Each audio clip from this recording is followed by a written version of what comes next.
It is Ryan here, and I have a question for you. What do you do when you win? Like, are you a fist pumper, a woohooer, a hand clapper, a high fiver? I kind of like the high five, but if you want to hone in on those winning moves, check out Chumba Casino. At ChumbaCasino.com, choose from hundreds of social casino-style games for your chance to redeem serious cash prizes. There are new game releases weekly, plus free daily bonuses. So don't wait. Start having the most fun ever at ChumbaCasino.com. No purchase necessary. VGW Group. Void where prohibited by law. See terms and conditions. 18+.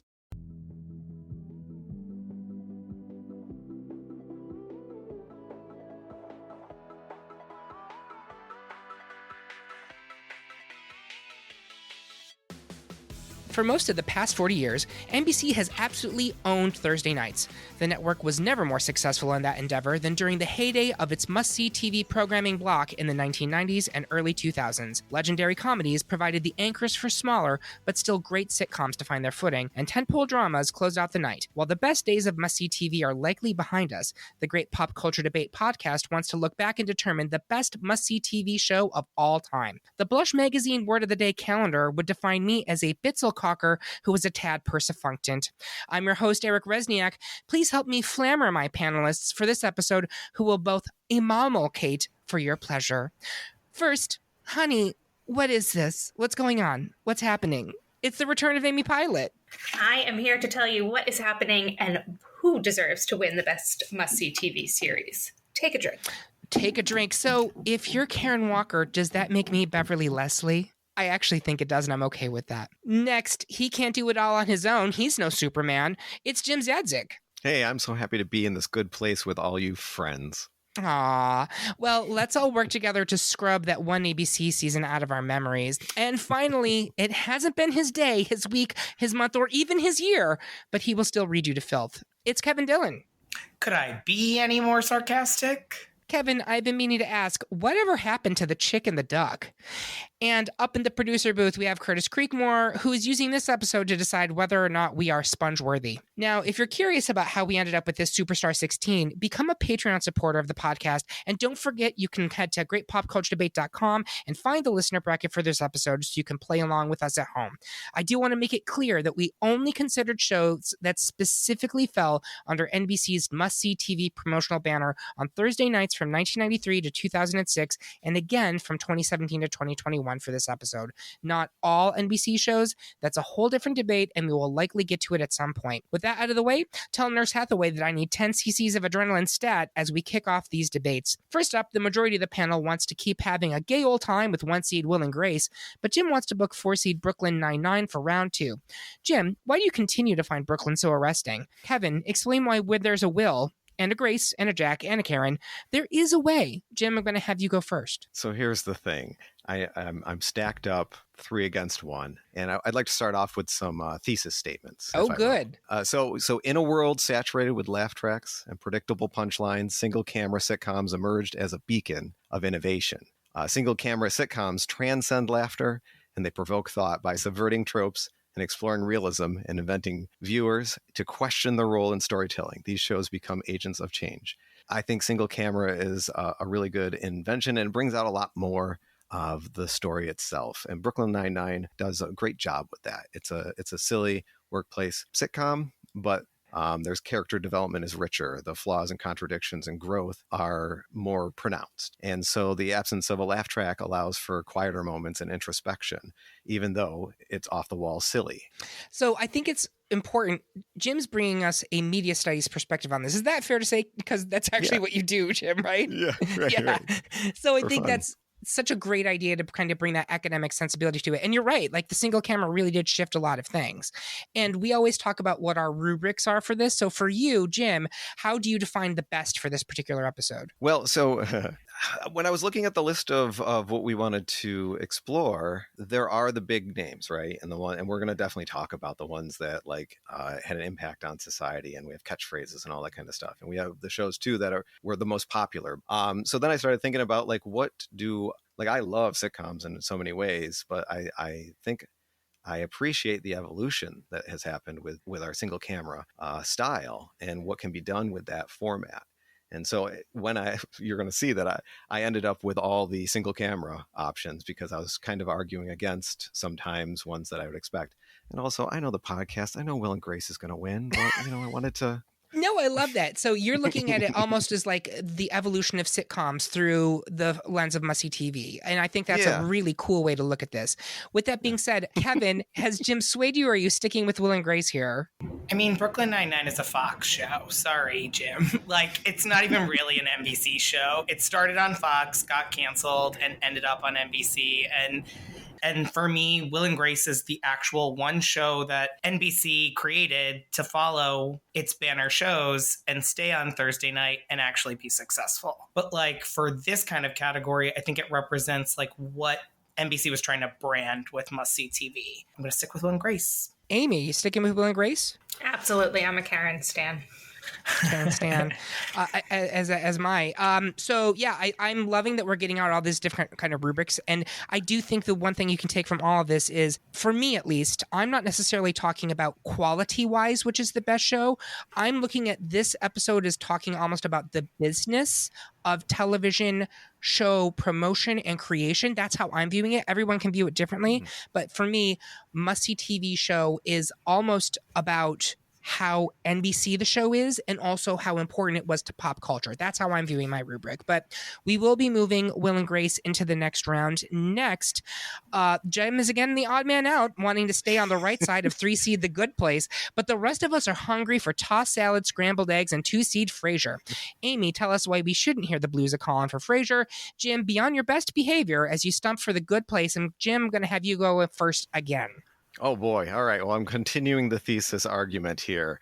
But first, let's talk about The Good Place. The Good Place is, to be honest, this was the one that I imagined. And when I was thinking about what do I really love about the evolution of sitcoms, The Good Place is, I think, the end result of it is, while there are moments of narcissism and all the things that you might see in our Seinfelds and our Frasier's and Friends and all of them, it at its heart is about maybe even educating and the audience and having them reflect on their morality. Underneath all of that is kind of the concept here. So you have a great cast, great humor, but also a lot of heart. Again, that piece there. So it allows them to tackle existential questions, ethics, and technological dilemmas. And it's got a really great premise. It has really good character arcs. It has amazing plot twists. They play with the genre. They really reinvent the genre of the single cam sitcom. And it really has a lot of emotional depth at the end that really kind of builds. I was not anticipating this episode to kind of give us an opportunity to look at this lens of sitcoms, but most of the sitcom episodes we've done, which by the way are sitcoms of the 90s, sitcoms of the 2000s, they're very focused on a particular decade. We're talking about really 3 decades worth of shows here. So it does give us a very unique opportunity that I wasn't even expecting. So thank you for that, Jim. I love that viewpoint. Amy, has he swayed you, or are you sticking with Frasier here? There's no argument against Frasier being just an excellent sitcom. I mean, 5 primetime consecutive Emmys for best comedy. Again, you gotta talk about your rubric for a second. So I look at must-see TV as exactly, I took it really as that. What was that must-see TV that you had to see that on Friday morning somebody was going to talk about? I remember having conversations about who was the caller on Frasier last night. Who was that voice? Did you recognize that voice? Who was it? Because that was something that was fun, and it was unifying. And I think that is what must-see TV did for a lot of its shows in whatever way that it did. It was a ratings hit. It was something you had to watch. Yeah. Kevin, where are you? Frasier versus The Good Place? As they say in 30 Rock, I go with Frasier. I'm also voting for Frasier. Jim, I really do. I love the thesis that you put forward, and this is such a cool idea to look at kind of sitcoms as a journey and the way that they've matured through, I would argue, the incubator that is must-see TV. But I think in terms of, for me, what is a more must-see TV show, it is Frasier for the reasons that Amy said. You had to watch Frasier to talk about it with your friends and what everybody else was talking about. Whereas I think The Good Place was during a period when DVRs and on-demand viewing existed, and you could binge it at the end of the season and be like, oh, I'm putting up my feet and I'm just going to watch, the 10 episodes of this season of The Good Place. But a terrific show. I was going to say there's no bad shows on this list, but that's incorrect because I'm about to talk about one. Next, the majority of the panel wants to be the assistant to the regional manager of 1 seed The Office, but I am drawing my own conclusions that 4 seed Caroline in the City should move forward. Jim, just shroot me and tell us why we should move The Office forward. I'll go first. Jim, don't even bother about it because I'm about to take myself out. The Office should absolutely advance here, but I wanted to speak on Caroline in the City because this is probably the only episode of this podcast we will ever discuss this show or Wings or Mad About You, and we're going to talk about them. So Caroline is a decidedly B and probably even C-list sitcom. It was never great. We need to be honest about that. Kevin's giving it a D. Oh, Amy Pilott loves it. Amy's into it. We're going to get to that. We're going to get to that.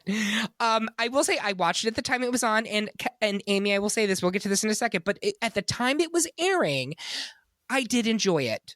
But in hindsight, I don't think it's a great show. And I would argue that the best thing that actually came out of it was the absolutely scorching Mad TV parody, which you can easily find on YouTube now. Like, they gut that show. Absolutely gut it.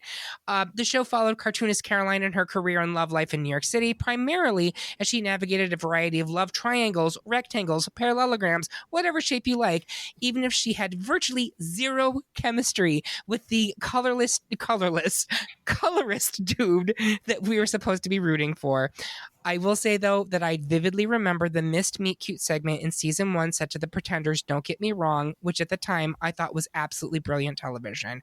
What makes Caroline notable for me from a must-see TV perspective, number one, is that the incubation to launch it off into another time slot where we'll see how they do. That was a big must-see TV component. But also, it's the first show in the lineup I can think of that was built around a high-profile actress and a bunch of nobodies. In this case, that was Back to the Future star Leah Thompson. They would replicate the formula with Brooke Shields in Suddenly Susan, Kirstie Alley in Veronica's Closet, and Christina Applegate in Jessie, among others. But Caroline is notable for being only minorly funny sitcom that somehow lasted for 4 seasons, based almost entirely on one recognizable star and the power of a time slot. That's NBC 90s television for you, and the power of must-see TV. So, Jim, are you sticking with The Office? Oh, no, you convinced me. No. Amy, even though you liked Caroline in the City and you refute my assertions that it is not a great show, you're sticking with The Office? And I would actually agree with you that I liked Caroline in the City much more than I actually like The Office, but I believe that The Office needs to move forward. Kevin. He was gay. The Office. Gay and possibly a robot. Like, there was zero personality. He was Vision from Marvel in a sitcom. From WandaVision. After he had everything taken out of him. And he was like the white unflavored ice milk Vision. That's who this guy was. All right. So we are moving The Office into round 2. Next, I'm on the outs again as the majority in the panel is barging into the apartment of 2-seed Seinfeld while I'm focusing on an argument for 3-seed Just Shoot Me. Kevin, explain why Seinfeld remains a Festivus to the rest of us. I will offer 5 tips for driving my panelists wild for Just Shoot Me. Again, Kevin, don't bother. I'm going out here. It's fine. So while I think Caroline is worth discussing simply from a meta perspective, I actually genuinely liked Just Shoot Me at the time. And having rewatched some of it for this episode, it still holds up. It wasn't always great in the way that some of the bigger names on this list were, but when it was firing on all cylinders, it was a great little show. If you don't know, Just Shoot Me is an office sitcom set at Blush, a cosmopolitan knockoff, where publisher Jack Gallo, played by George Segal, hires his daughter, Laura San Giacomo, ostensibly the name of this cast after she played second banana to Julia Roberts in Pretty Woman. The supporting cast was fleshed out by David Spade as a sarcastic assistant, Enrico Colantoni, a.k.a. Veronica Mars's dad, as a photographer, and Wendy Malick as former model, now editor Nina Van Horn, whose back had to have been in terrible shape after she carried this show on her back for most of its 7-season run. 7 seasons is a good run for any sitcom in the 90s, and Just Shoot Me is notable for must-see TV because it was actually promoted to its Thursday slot after NBC saw promise in its initial Tuesday slot. The network ping-ponged the show back and forth between Thursday and Tuesdays for most of the rest of the run, and it was a top 20 show all right up through season 6. If you're not aware, my intro for this episode comes from an absolutely hysterical season 2 episode where Dennis and Elliot try to embarrass Nina on an NPR guest appearance by making a fake word of the day calendar with made up words, which she memorized to sound smart. It's that kind of bit that this show could pull off really well. Should it advance over Seinfeld? Absolutely not. Kevin, where are you? I think I'm going to stick with Seinfeld. I think I'm pretty good. I like Just Shoot Me, but Just Shoot Me was really just Wendy Malick to me. And Seinfeld is quotes and everything. So Seinfeld. Jim. Same. I enjoyed both shows, but I mean, Seinfeld is Seinfeld. Amy Pilott. Absolutely. You don't have must-see TV without Seinfeld. All right, so we will move Seinfeld into round 2. Next, 3 unanimous decisions as 1-seed Friends cleared the aisles of 4-seed Superstore, 2-seed Mad About You, Perp walked 3-seed Law & Order SVU, and 1-seed ER stalked 4-seed Veronica's Closet with Mothballs. But I do want to at least discuss some of these shows. Kevin, I know you love Superstore. Did you want to talk briefly about it? Yeah, and I can be very quick. Superstore is I think it's my comfort show right now. It's the show I fall asleep to. I think it has the pure spirit of must-see TV. It's like the one show as they've brought back must-see TV that actually reminds me of a 90s, early 2000s sitcom. I think the thing that makes this show so special is it's a combo of like the sarcasm of the 90s show mixed with some of the heart that you get in like a Parks and Rec, and you smash those together, and that's what this show is. It's a show that fires on all cylinders, quick wit, really entertaining, and gets at some deep issues like unions and organizing and immigration status in a work environment, while hitting all these things home. I think it's a perfect sitcom. Amy, you are one of the biggest Law & Order SVU fans I know. Do you want to briefly mention SVU here? I will, because I do love SVU, and in most other situations, I would vote SVU over anything, but it's not must-see TV the way that I would count that on my bracket. They are using it as an anchor to bring people back to Thursday nights and build their schedule, but I don't believe it is must-see TV the way that it should be. Yeah, I will briefly speak on Veronica's Closet. It was the Kirstie Alley version of the famous 80s star that was plopped into a cast of nobodies. It was never particularly great, but it did have Kathy Najimy, who's always wonderful to see. And it also gave Dan Cortez, during that period where everybody was trying to make Dan Cortez a star, another chance, right? But it was never a terrific show. I was surprised that it only lasted, I think, 3 seasons, which I always think of it as having a longer run. But yeah, it was a top 5 show for the first 2, which were must-see TV shows on Thursdays. And then as soon as they moved it off, it cratered to 86th place for that year, which is absolutely savage. But Veronica's Closet. Finally, in round 1, the panel is evenly split between 3-seed Wings and 2-seed Scrubs. Amy, why do you think Scrubs deserves a second life in round 2? Kevin, tell us why Wings shouldn't be clipped before Elite 8. Kevin, I'm going to have you go first here. I'm going to start by saying this, and my name is Kevin, and I don't like Scrubs. Sorry. I don't really like Bill Lawrence, actually, except for Shrinking. Anyways, I think for me, Wings is one of those shows where it kind of was at the foundational aspects of what it meant to be part of must-see TV. You're kind of trailing off like old 80s sitcom era into how do we take this established ensemble that's set in the workplace and kind of foundationally bring an anchor a night around and work with this show that has represented so much of our old kind of brand and bringing our new brand. So it's set at a small regional airport with 2 brothers who are pilots and the staff that kind of engage with them at this airport. You have a really, really great cast. I think Steven Weber is a babe. And Tim Daly is also a babe. Yeah. And then you have Tony Shalhoub and Thomas Hayden Church and like all these like foundational characters that really represent a genuinely mostly funny and entertaining sitcom, but I kind of like that it represents the blend of the old 80s and the new, and them trying to launch this new concept of branding. And again, that kind of goes along with my rubric as opposed to this. I think ultimately at the end of the day, I see that as again, maybe this was a tough one for me because both aren't necessarily a good representation or exact representation of must-see TV for me. And I don't really think of Scrubs as part of Thursday. I actually thought it was on Tuesdays. A good segue to Amy. Amy, talk to us about Scrubs.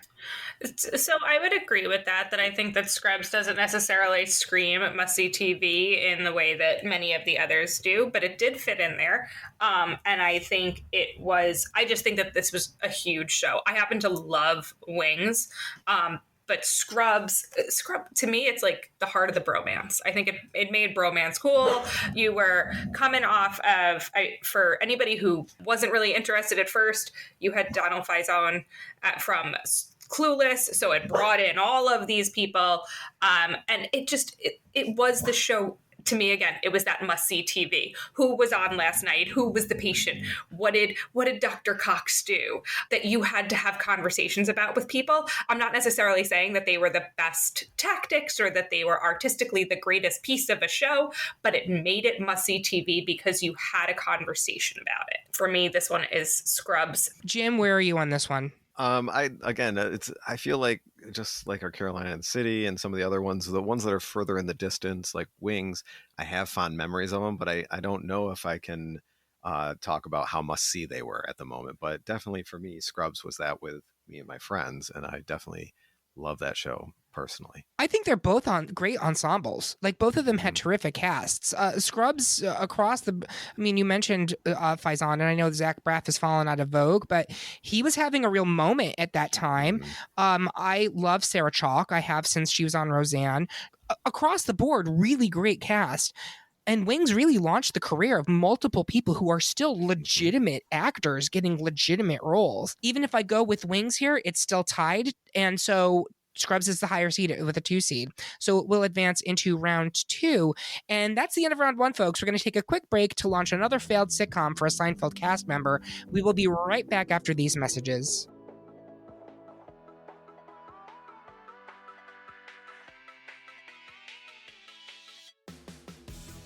$5 can't buy you much these days. In the 90s, a Big Mac Extra Value Meal rang in at $4.59. Today, that same meal will cost you $7.89 and leave you filled with regret. You know who would never do that to you? The Great Pop Culture Debate. For just $5 a month, our Patreon supporters gain access to a treasure trove of unaired content, like those secret fries at the bottom of the bag. So if you're hungry for some delicious pop culture content, pass on the Big Mac and head to greatpopculturedebate.com to become a Patreon supporter today. Now I'm hungry. With the Lucky Land Slots, you can get lucky just about anywhere. This is your captain speaking. We've got clear runway and the weather's fine, but we're just going to circle up here a while and get lucky. No, nothing like that. It's just these cash prizes add up quick. So I suggest you sit back, keep your tray table upright, and start getting lucky. Play for free at LuckyLandSlots.com. Are you feeling lucky? No purchase necessary. Void where prohibited by law. 18+ terms and conditions apply. See website for details. Are you ready to launch your career to new heights? Visit careers.dish.com/technician now and uncover a world of exciting opportunities waiting just for you. From cutting-edge technology to a supportive work environment, Dish has everything you need to thrive. Don't wait any longer to kickstart your next opportunity. Apply today and join the Dish family where innovation meets opportunity. Visit us online at careers.dish.com/technician. Your future starts now. And we are back for round 2 of our best NBC must-see TV show debate. Before we get into the Elite 8, I want our panelists to share their social media accounts, what else they're working on, and also some of them have some interesting personal connections to must-see TV that I want you all to know about. So, Amy, where can people find you? What are you working on? And what's your connection to must-see TV? Sure. So you can find me on Instagram for the most part, Amy Pilott, 2 T's, an airplane pilot with an extra T.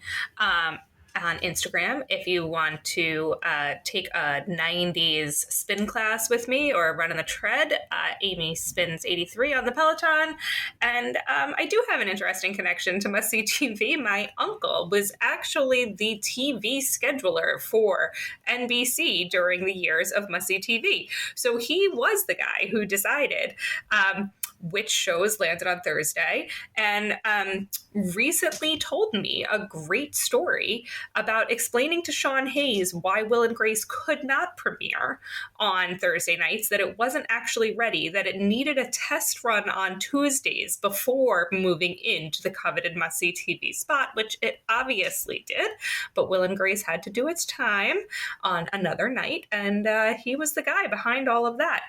I believe he left right around when must-see TV in its first era changed and moved over to Fox, where he premiered the American Idol formula of Sunday nights and Monday results show. So he's had a pretty illustrious career. You could find him as the masked scheduler on most socials. And what's his actual name? We should tell people what his name is. Preston Beckman. Preston Beckman, legend. I need to talk to him to see if maybe he'd be willing to do like a little interview with us about some other secrets to go with this episode. So thank you. That's awesome. Jim Czadzeck, socials, what are you working on, and what's your connection to Must-See TV? Oh, I'm on Twitter. I probably won't be by the time this airs, but if I'm still around, at JCZAD is my handle. And I was actually going to tell a little story about Veronica's Closet. Picture this, it's 1997 and two new roommates have just their first broadcast communications class together. The main assignment is to learn about the rating system. So you have to pick a brand new show and follow it for the entire course and follow the ratings. Well, that's what Bob and I actually had to do in our first class, new roommates together. And we picked Veronica's Closet as our show. So we had to sit down and watch that together as we're learning. As we're learning all about the ratings, and we watched those episodes. I honestly am surprised it was as popular of a show as it was, because I stopped watching it as soon as the assignment was over. Yeah, take that, Kirstie Alley. And when he says Bob and I, that's Disney Bob. Our producer on the show. So Bob from the podcast. Yeah. Bob from the podcast. And honestly, like if you want to get in touch with me, just message Bob and he'll let me know. He'll relay it. Yes, that's probably the best way. Perfect. Thank you very much, Kevin. How can people reach you? What else you working on? And any must-see TV connections? I am on Twitter at ET Mind. Again, I loved watching all the Grammy stuff on Twitter. It was very entertaining to me, and I'll be there until it caves in, and it will possibly. Sure. But for my must-see TV story, I used to write freelance, and during the pandemic, I interviewed cast members from one of the show that's on our bracket, The Good Place. I interviewed Manny Jacinto and Darcy Carden for their Emmy nominations that they had, which was super great. They were both incredibly lovely, super fun to chat with. I talked about how much I cried at the series finale because it was for the last season, and they were just awesome people and great to chat with and just show how special that show was. Lovely. I have no cool stories, I'm sorry, and I'm not related to anybody awesome either. I mean, my little brother Chad is pretty awesome, but I'm not related to anybody with must-see TV knowledge. So you can find me at Eric Rezsnyak on Instagram, or just message at Great Pop Culture Debate on Insta or TikTok, or at GPCD on Mastodon. But what you absolutely need to do right this very minute is sign up for our weekly newsletter, which comes out every Monday at noon, and it tells you about everything new in pop culture that week. Sign up by finding the link on this episode at greatpopculturedebate.com or via our link tree on any of our social media posts. Now, with that out of the way, let's move into round two so we can set the VCR to tape Cher's guest appearance on Will and Grace. I think nature may be healing as we actually have gotten closer to consensus in this round. So first, I believe it is a unanimous victory for 1-seed Will and Grace over 2-seed Frasier, but we did briefly discuss the erstwhile radio psychiatrist in round one. Does anyone else have anything else that they want to say about Frasier? It was one of the defining sitcoms of the 90s. It was. But as Amy also pointed out, it wasn't always a Thursday night show. It was not always must-see TV, right, Amy? It wasn't. It floated back and forth between Tuesday, which I don't know that we mentioned it yet, but Tuesday did have a time where they said must-see TV Tuesdays because they had such a wealth of entertainment that they couldn't stick it all in one night. So they tried out some of those shows on Tuesday, but I don't think it ever caught on the same way. Yeah. For me, what is a more must-see TV show? I do think Will and Grace is the answer there. It was, as Kevin alluded to in the first round, one of the few examples of a show that was a successful must-see TV transplant and actually blossomed. And so we are moving Will and Grace into the final four. Next, I believe that it's another unanimous victory for 2-seed Seinfeld over 1-seed The Office. I will say a couple words for the Dunder Mifflin crew. The Office was technically only a must-see TV show for its first 2 seasons, and even then half of season 2 aired on Tuesdays before they moved it back to Thursdays. It's absolutely a legendary sitcom. I'm not taking anything away from it. I just don't think, again, it's a must-see TV show. It was really at the end of that banner. And if you want to hear us discuss The Office at length, listen to our Best 2000 sitcom episode where it gets discussed a lot. I just think for this particular debate, there's not a universe in which I would ever tell you The Office is a Final Four must-see TV show sitcom. It simply was not. Another unanimous decision again. This time it's 1-seed Friends, which had no love for 2-seed Mad About You, which we have not even discussed yet. Who was angry that Mad About You was getting the boot? Jim, I know you have some thoughts. Well, it makes sense for us to at least talk about it before it goes away. It was a grown-up comedy about grown-up relationships, dealing with marriage and work and family and friends. The things that really are highlights of it are Paul Reiser and Helen Hunt and their charming and witty chemistry. It does have a shared universe with Friends and Seinfeld too. Yep. So like it has that crossover experience that for shows that we're going to talk about and continue on. It was just smart and funny. It definitely a mixing humor and heart that I think that's the chemistry of any great sitcom, is to have it be makes you laugh, but also you care about these characters and what they're going through. Mad About You has Phoebe's twin sister, Ursula, who actually precedes Phoebe, correct? Yes. Played by Lisa Kudrow. That's where she kind of got her start before Friends became a thing. How powerful was must-see TV in the 90s that this show, which I'm going to call a B-level sitcom, can we agree it's a B-level sitcom? Mm-hmm. Still launched Helen Hunt into mega stardom. This show, and that amazing after-school special she did where she was addicted to angel dust, that's incredible. But Twister, then she went on to win an Oscar for Best Actress. You want to say something, Amy? I do, because I don't remember. This was like such a strong moment in my history that I remember her winning the Oscar and then finding out that Paul Reiser had it written in that he would always make the same amount of money as her, so that she won an Oscar and he got a pay bump. And I was like, well, this is the patriarchy right here. That is the patriarchy. Absolutely.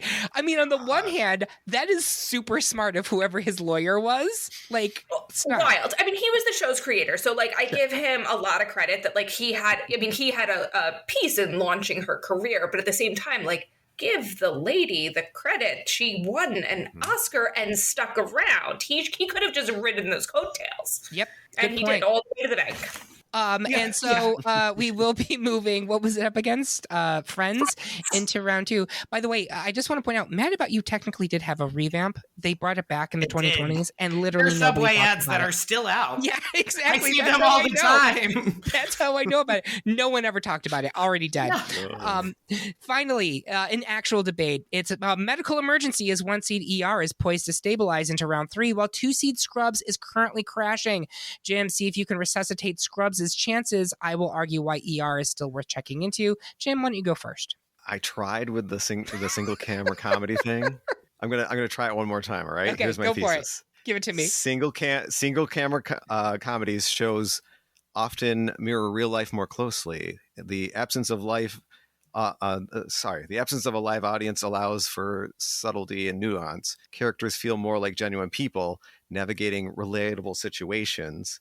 Kind of like when you accidentally send a text to the wrong person. Didn't that laugh track make it so much better? So much better. Yeah. Do you think they have laugh tracks on ER, Jim? No, I know. I'm just trying. Okay, just asking. That's a holdover from my other argument. See, No, if you're doing Scrubs against ER, ER was such a big show and intense, But there's plenty of articles out there arguing that Scrubs was actually a more realistic representation of what life in a hospital is actually like, in terms of the things that they deal with. And again, they can do it because of the style of the show, which was pretty revolutionary. They took out this entire rundown hospital and made this show in it. And the interactions between the characters and their growth until you get to a certain part of seasons was pretty meaningful for this style of show and of the time when it was. But that extra level of humor is how I like my medical show. Your medical shows with a dash of humor. I hear that. So I think it's actually hilarious that these two are paired up against each other. They're both very good shows in their own ways. But I'm going to go ahead and argue that ER was critical to the success of the original must-see TV time period, which stretched from 93, ER debuted the year after, and ran in the exact same Thursday 10 p.m. slot for its entire 15-season run, remaining a top 30 show through Must-See TV's run ending in 2006. ER ran for a few years later until 2009 and was almost always at least a top 50 show during that time. That is a remarkable run for any TV show, like truly stunning. It's important to understand that ER was a massive show when it started. It was incredibly intense, giving an almost cinema verite look into the emergency room in a Chicago hospital. Right out of the gate, it was the second most popular show on TV in 94-95, averaging 20 million and 30 million households during its first 10 seasons. At its height, it was being viewed by 48 million viewers, nearly half of the televisions in America at the time. That is crazy. It was also prestige television, with accolades matching its popularity. It was nominated for 124 Emmys, winning 22 of them. It won the People's Choice Award for favorite television drama series every single year from 95 to 2002. It won the Peabody Award in 95 and many other big industry accolades. It was also so well regarded that Quentin Tarantino himself guest directed an episode. Kevin, where are you on this one? Oh, this is an absolute ER for me. Like, that show was this lineup. And in all honesty, I could argue that it could ultimately be a winner in this bracket. So for me, it is and represents a lot of what you said. So I'm going to stick with ER, Eric. Amy Pilott. Absolutely ER. There is nothing more definitive must-see TV than Rachel and Monica walking into the emergency room to see George Clooney and Noah Wyle and swapping insurance forms. Like, that was must-see TV in a minute. That's a great point. I knew you were going to bring that up, Amy, and I'm so glad you did. I was like, I'm saving this for Amy. I know she's going to bring it up. It was like every woman's dream. I mean, she was, because ER wasn't funny. And then all of a sudden you had this funny moment, and it was beautiful and great, and everyone was so pretty. And so it was, yeah. Jimmy did a great job pushing for Scrubs. I think it had its moment in the sun. Hey man, I'm actually on your guys' side. It's not.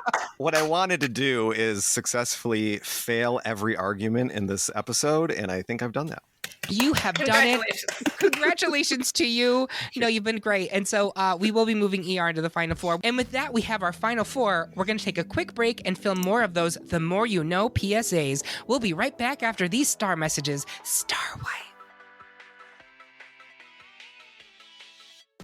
These days, there's so much great TV. Sometimes you just don't have the time to tune in, but you're still itching to know what happened. Or maybe you watch the episode and just want to yell into the void and see if others agree. Well, if you aren't reading our episode recaps, you're only getting 3/4 of the story. The Great Pop Culture Debate publishes weekly recaps of some of your favorite television franchises, so you can stay up to date without even watching. Head over to greatpopculturedebate.com and make sure you never miss a moment. And we are back with the Final Four of our best NBC must-see TV show debate. At this point in the show, I always like to take a step back and see if we're where I figured we would be. It is 3 1-seeds and a 2-seed. 1-seed Will and Grace versus 2-seed Seinfeld. 1-seed ER versus 1-seed Friends. I think the real surprise here is Seinfeld being a 2-seed. It's kind of shocking.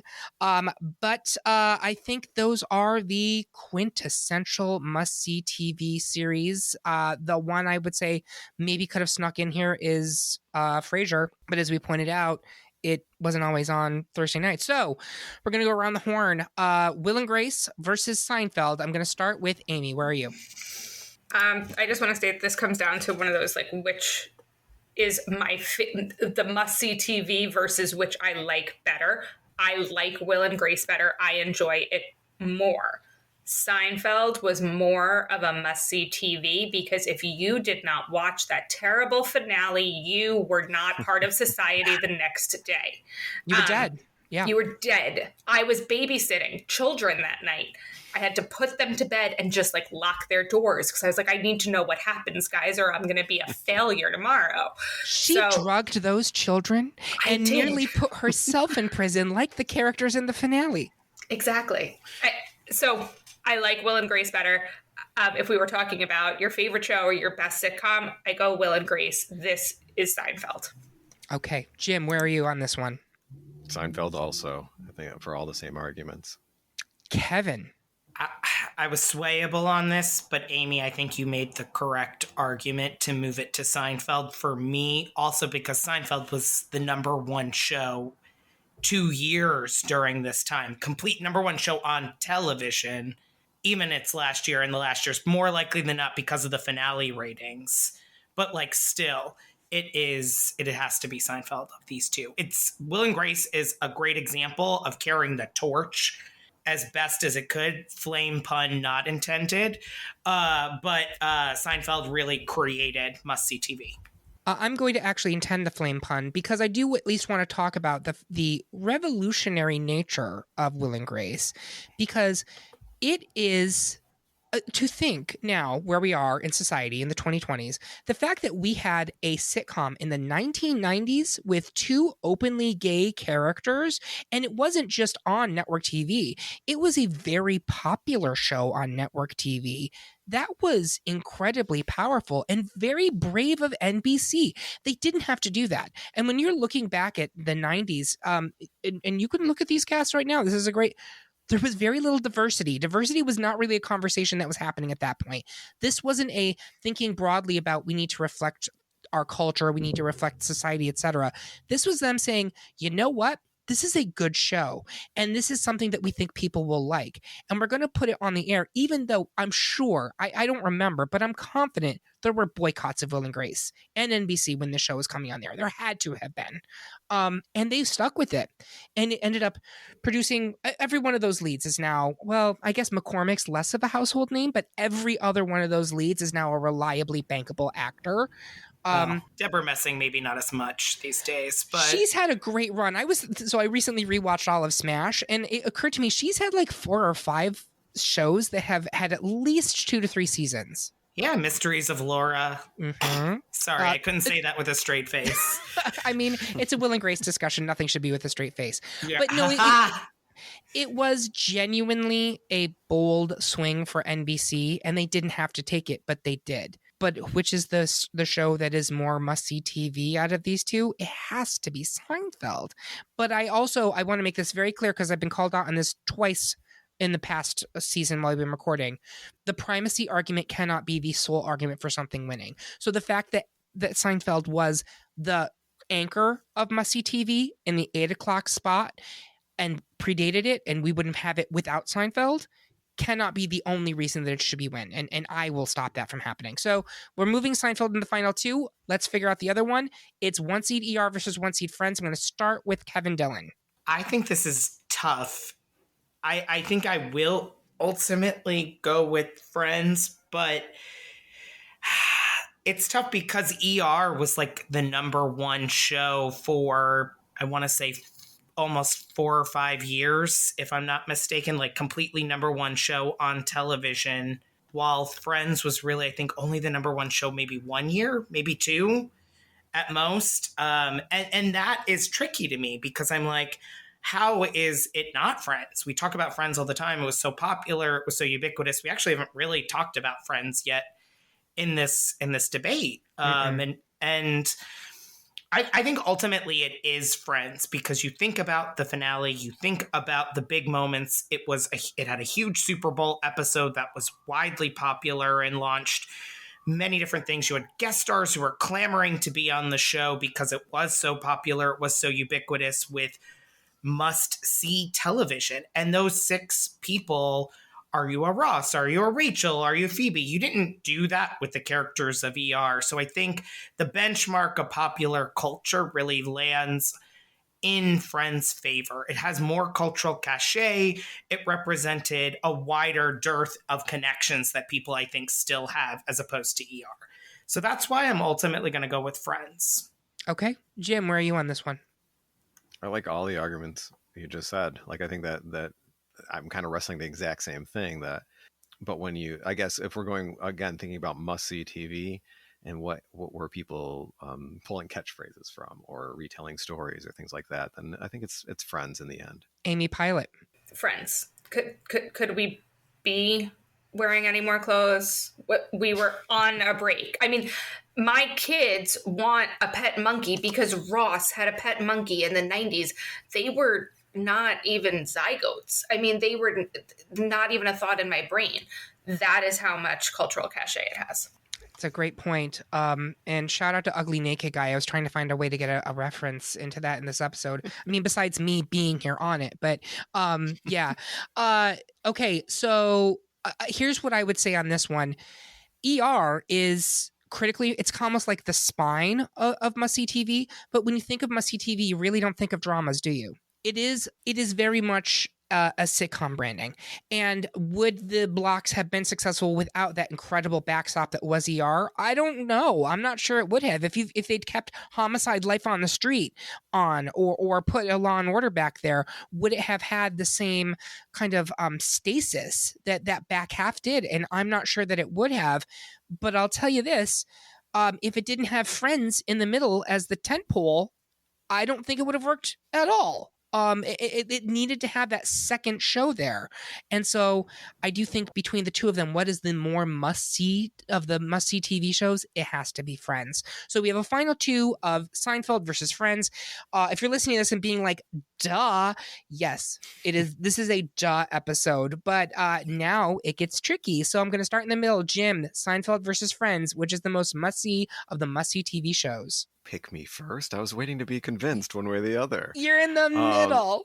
I've been tortured the whole time. You know, that's why I was pushing Good Place and Scrubs up to the front just so I could make it interesting. But yeah, these two definitely are the must-see TV juggernauts, right? God, it's tough. It's very tough. And Amy, you mentioned the finale of Seinfeld. I personally love it. Not the clip show aspect, but the fact that it ends the way it does, because to me, it kind of I feel like they were saying these characters are sociopaths and they're terrible people, but the show knows that. Where Friends, they are terrible people, but they are beautiful, terrible people that are portrayed as wonderful people. And, oh my God, I'm right here, Jim. And I don't know what that means about anything, but that's what it's been wrestling in my head. Again, I like arguing that I guess either one, they're just fun comedies, lots to talk about, lots to make humor with. I honestly don't know. I'm going to wait for you guys to convince me. That's what I'm going to take. All right, Amy? The cheap shot. Okay. You can take the cheap out. Amy, where are you on this one? Friends. And just to clarify, Friends had the lead-in spot at 8 o'clock for its entire run. It was the 8 p.m. show. Seinfeld held down the middle for while it was on. Then it was Frasier. Then it was Will and Grace. Then it was but it was still important. Friends was that 8 o'clock lead-in, and Friends to me was must-see TV. That is when you sat down on the couch, just like they did in Central Perk, and you were in for the night. I agree with all the things we said about ER being the backbone and the spine, but Friends was what got people in the door. And there were so many moments throughout the show, throughout this series, that were those must-see TV moments, where I do think Seinfeld had its finale that everyone wanted to know how these horrible people were going to end. But throughout the series of Friends for years, there were these moments of what's going to happen at the altar and were they on a break? And you don't get that with sitcoms all the time. You get that with dramas. You get that with Who Shot JR. You have those cliffhangers of dramas. You don't get that in sitcoms. And Friends had a way of being funny, of making everybody laugh in a 8:00 family-friendly time slot, by the way, and having those dramatic moments that made you come back the next week or the next season, and had the cover of People magazine, the cover of TV Guide asking the questions. Great points.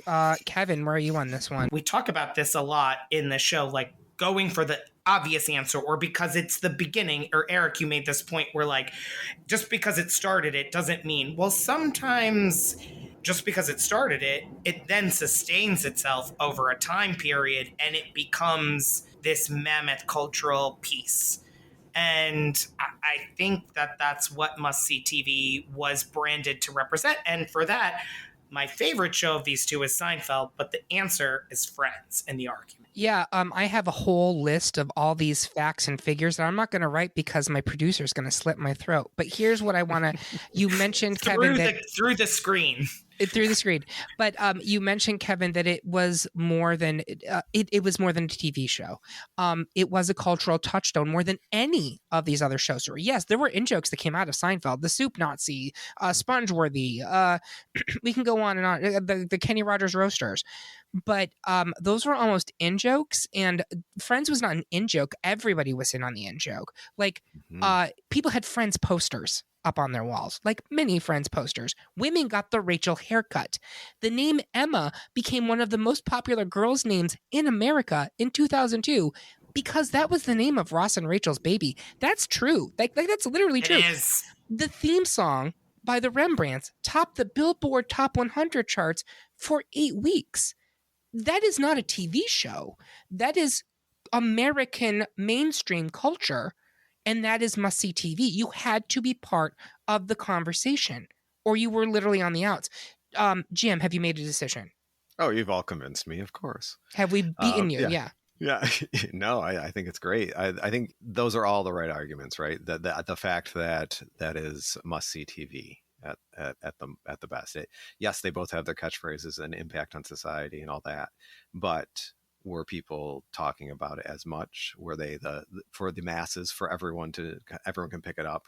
People are still rewatching Friends and Seinfeld, but like definitely you've got kids. I don't understand kids these days. They watch Friends. It doesn't make any sense to me. Yeah. And I watched Friends when I was a kid. Yeah. But it's still relevant. But they're still watching it. They're rewatching it. All of my it is like friends, popular they're with current watching teenagers. Yep. Yes, and it's I'm like, well, how does that relate to your life? But it does, or it's an escape, or it's just. I love it. They're carrying on the Nick at Night. They're carrying on Nick at Night without actually having Nick at Night. Yeah. That's kind of amazing. Yeah, yep. I will. One last point on that, because this is actually a fascinating number that I found, that the non-streaming reruns of Friends, which is on TBS, Paramount Network, Nick at Night, were watched by 16 million Americans. Current run sitcoms aren't getting those numbers. And Friends in the 2010s was pulling that in. So that is how important it is to pop culture and how important it was to be watching it when it was airing. And for that reason, we are unanimous. Friends is our pick for the best must-see TV show winner. Do you agree? Do you think that we should go on a break? Tell us how you really feel by leaving a comment on this episode at greatpopculturedebate.com, or find us on Instagram, Facebook, TikTok, or Mastodon. While you're there, make sure you subscribe and follow the podcast so you can hear all about what new debates are coming soon, vote in open polls, and even decide which topics we tackle next. If you really enjoyed this episode, please take a minute to like and rate the episode on whatever platform you listen on. I want to say thank you to my panel. I will be there for you, so please lift that restraining order. And thank you for listening. If you loved what you heard, please consider supporting us on Patreon, where you can get even more exclusive content and you get episodes a whole day early. We hope you have a good one, and remember, everyone is entitled to their wrong opinion. Pivot! Lucky Land Casino, asking people, what's the weirdest place you've gotten lucky? Lucky? In line at the deli, I guess? Haha, in my dentist's office. More than once, actually. Do I have to say? Yes, you do. In the car before my kids' PTA meeting. Really? Yes. Excuse me, what's the weirdest place you've gotten lucky? I never win and tell. Well, there you have it. You can get lucky anywhere, playing at LuckyLandSlots.com. Play for free right now. Are you feeling lucky? No purchase necessary. Void where prohibited by law. 18+. Terms and conditions apply. See website for details.